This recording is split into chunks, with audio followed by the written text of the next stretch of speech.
오늘 하나님의 말씀은 신명기 24장 19절 말씀입니다. 제가 봉독해 올리겠습니다. 내가 밭에서 곡식을 벨 때에 그 한 못을 밭에 잊어버렸거든 다시 가서 가져오지 말고 나그네와 고아와 가부를 위하여 남겨두라. 그리하면 내 하나님 여호와께서 내 손으로 하는 모든 일에 복을 내리시리라. 아멘. 갚을 수 없을 만큼의 그 큰 은혜를 입었다면 그는 어떤 삶을 살게 될까요? 자신이 받은 그 은혜를 베풀며 살게 될 것입니다.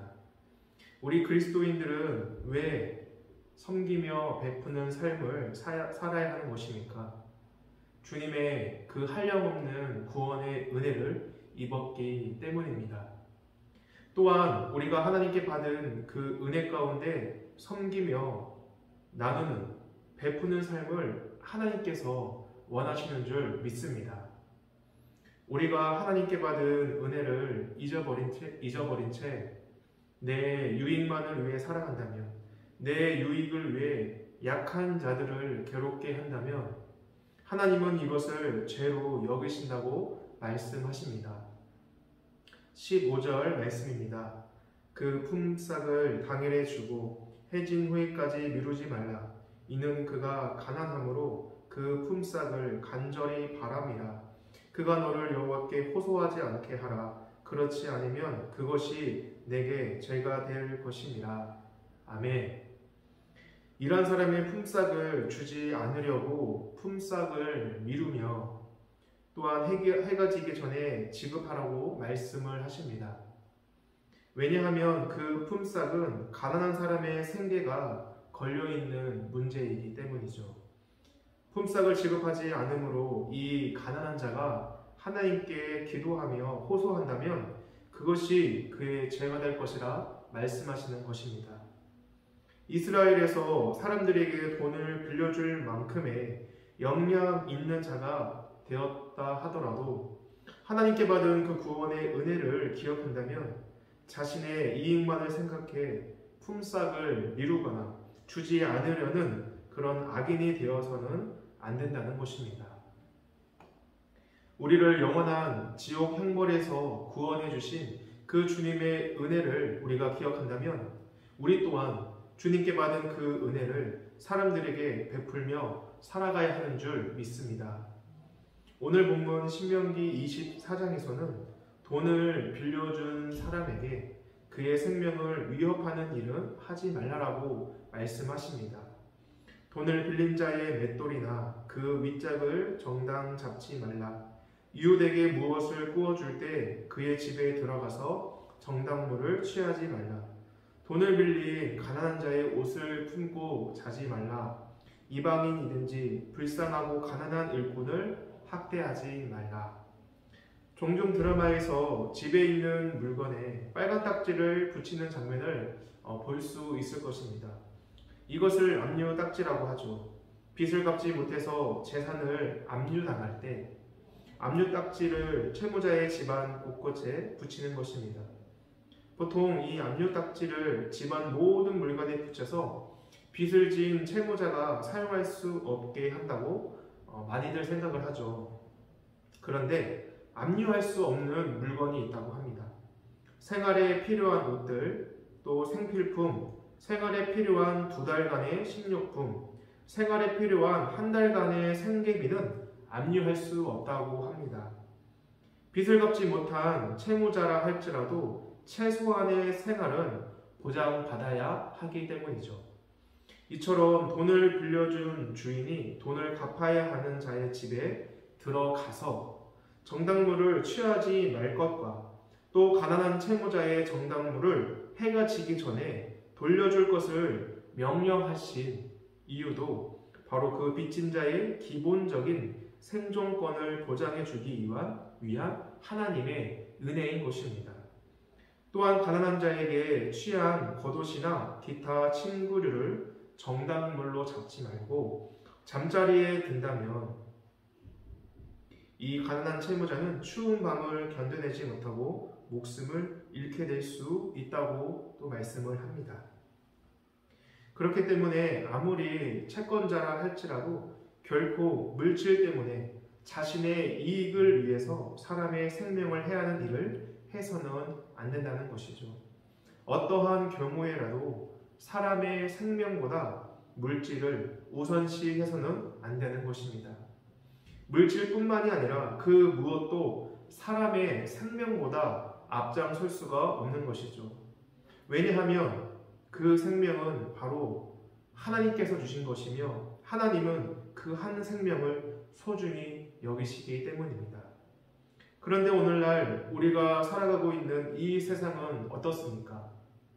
돈을 위해서라면 사람의 목숨을 대수롭지 않게 여기며 사람을 죽이는 일도 서슴지 않게 일어나고 있지 않습니까? 이러한 세상 풍조 속에서 우리 그리스도인들은 인간의 생명을 존중히 여기며 사회적 약자일수록 그들을 존중하며 귀하게 여겨야 하는 줄 믿습니다. 우리가 많은 물질을 쌓아서 사람들 앞에 부자가 되는 것보다 하나님께서 주신 물질을 가난한 자들, 사회적 약자들에게 사용함으로써 하나님 앞에서 의로 부유한 그리스도인들이 되시기를 소망합니다. 13절과 19절 말씀입니다. 해질 때에 그 정당물을 반드시 그에게 돌려줄 것이라. 그리하면 그가 그 옷을 입고 자며 너를 위하여 축복하리니 그 일이 내 하나님 여호와 앞에서 내 공의로움이 되니라. 19절 말씀입니다. 내가 밭에서 곡식을 벨 때에 그 한 뭇을 밭에 잊어버렸거든 다시 가서 가져오지 말고 나그네와 고아와 가부를 위하여 남겨두라. 그리하면 내 하나님 여호와께서 내 손으로 하는 모든 일에 복을 내리시리라. 아멘. 우리에게 있는 물질을 의를 행하는 일에 사용하면 사용할수록 하나님께서는 더욱 큰 은혜와 복을 더하여 주시는 줄 믿습니다. 우리 모두는 한 사람도 예배 없이 하나님 앞에 서게 될 것입니다. 하나님 앞에 섰을 때 하나님께서 우리에게 무엇을 물어보실까요? 나를 위해 얼마나 열심히 살아왔는지, 얼마나 대단한 나의 업적을 쌓았는지 주님은 물어보시지 않을 것입니다. 나를 위한 이야기보다 내 주변의 어려운 자들을 우리가 얼마나 돌보고 살폈는지, 그들을 섬겼는지를 주님은 물어보실 것입니다. 우리 그리스도인들에게 물질의 복은 하나님이 주시는 줄 믿습니다. 남을 섬기며 의를 행하는 중에 하나님께서 주시는 그 물질의 복을 받는 우리 모든 성도님들이 되시기를 소망합니다. 오늘 본문을 묵상하다가 외제차에 부딪힌 손수레 할머니 이야기가 생각이 났습니다. 손수레에 폐지를 주우시며 생계를 이어가시던 어느 할머니가 계셨습니다. 어느 날 폐지를 가득 싣고 가는 도중에 동그라미 4개가 붙은 그 외제차 옆을 심하게 긁었다고 합니다. 할머니는 어쩔 줄 몰라 당황하시며 큰 돈을 물어줘야 한다는 생각에 많은 걱정을 했다고 합니다. 그 외제차에서 중년의 한 남자분이 내리시더니 그 할머니께 다친 곳은 어디 없으시냐고 물어보시면서 그냥 그 자리를 지나갔다고 합니다. 이 이야기의 결론은 외제차를 타려면 누군가의 그 실수로 긁은 일 정도는 대수롭지 않게 넘어갈 수 있는 재력이 있을 때 외제차를 타는 게 맞지 않겠냐는 그런 것이었습니다. 성도 여러분, 하나님은 우리의 의로운 모습을 보기 원하시는 줄 믿습니다. 의를 행하는 가운데 주님의 복이 임하는 줄 믿습니다. 하나님께 받은 구원의 은혜를 기억하는 가운데 약한 자들을 위해서 의를 행하시며 한 사람 한 사람을 소중히 여기시는 우리 모든 성도님들 그 삶 위에 선호로 하는 그 모든 일에 하나님의 복이 임하시기를 주님의 이름으로 축원드립니다. 기도드리겠습니다. 우리를 구원하신 하나님, 주께서 선물로 주신 그 구원의 은혜를 기억하길 원합니다.